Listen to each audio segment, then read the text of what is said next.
Bom dia, ouvintes da Rádio Cidade, bom dia, ouvintes do programa Amanhã Cidade, bom dia, Renata, bom dia, Mário. Mais uma coluna Contraponto. E no dia de hoje a gente vai falar um pouquinho sobre o famoso quinto constitucional. E tem uma razão de ser para isso. Na última segunda-feira, como muita gente já sabe, como foi divulgado na mídia nossa, tanto local como estadual, a gente teve a nomeação do novo desembargador do Tribunal de Justiça de Pernambuco, que ele é radicado em Caruaru há muitos anos, o então desembargador agora, Paulo Augusto de Freitas Oliveira. O Paulo Augusto, ele é oriundo do Ministério Público do Estado de Pernambuco. Ele era procurador-geral de Justiça do Ministério Público e agora ele é desembargador pelo Tribunal de Justiça aqui do nosso estado. E daí muita gente se pergunta, poxa, o que significa esse quinto constitucional? Como é que a pessoa sai do Ministério Público e entra para a magistratura e se torna um magistrado e já começa atuando em tribunal? Como é que funciona isso? A ideia do quinto constitucional, como o próprio nome já diz, é uma previsão que está na nossa Constituição da República, mas ela não está presente em todos os tribunais. Ela está presente, por exemplo, no Tribunal de Justiça e no Tribunal Regional Federal. Ela está presente também nos Tribunais Regionais do Trabalho, está presente também no Tribunal Superior do Trabalho, mas não está em todos os tribunais.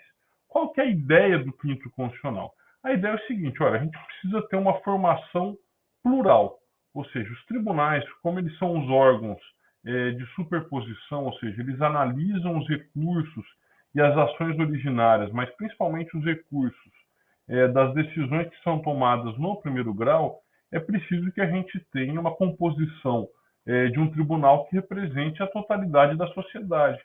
E o constituinte originário ele pensou da seguinte forma, falou, poxa, vamos tentar integrar à magistratura a experiência do Ministério Público e também integrar a experiência também da advocacia, seja ela uma advocacia privada, seja ela uma advocacia pública.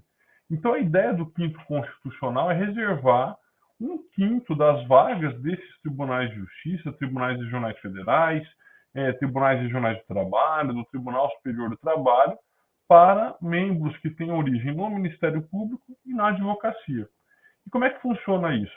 Basicamente, a gente vai ter que buscar o mesmo número de membros do Ministério Público, de origem no Ministério Público, e daqueles que também têm origem na advocacia.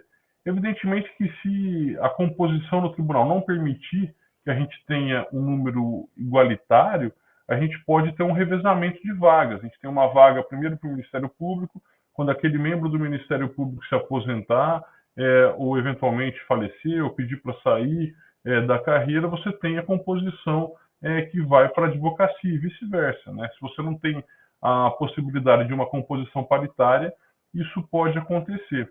Em outros tribunais, como por exemplo o Superior Tribunal de Justiça, a gente vai ter a composição pelo terço. A gente não fala em quinto constitucional, a gente fala em terço constitucional.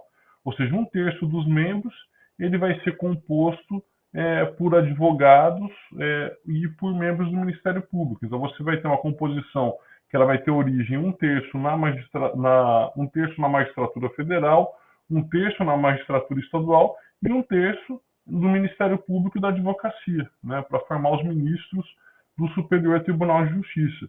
A gente vai ter tribunais que não têm essa exigência. Por exemplo, o Supremo Tribunal Federal, ele não tem exigência de quinto, não tem exigência de terço, né? Então você não tem essa necessidade de composição. Então não é todo o tribunal que vai ter isso.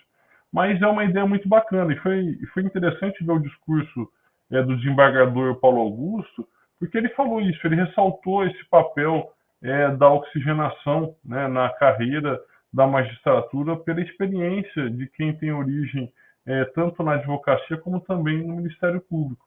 Né? Então a gente deseja boa sorte para o novo desembargador que veio engrandecer o Tribunal de Justiça aqui do nosso estado e ressaltar para vocês que é muito interessante. Muita gente critica essa composição, mas eu particularmente eu sou entusiasta. Eu acho muito bacana que a experiência do Ministério Público da Advocacia faça parte dos nossos tribunais. Isso é muito importante para o amadurecimento das decisões nos nossos tribunais regionais, tribunais de justiça e em toda a magistratura brasileira. Tá certo, pessoal? Um forte abraço para todos vocês e até a próxima semana na coluna Contraponto. Tchau, tchau!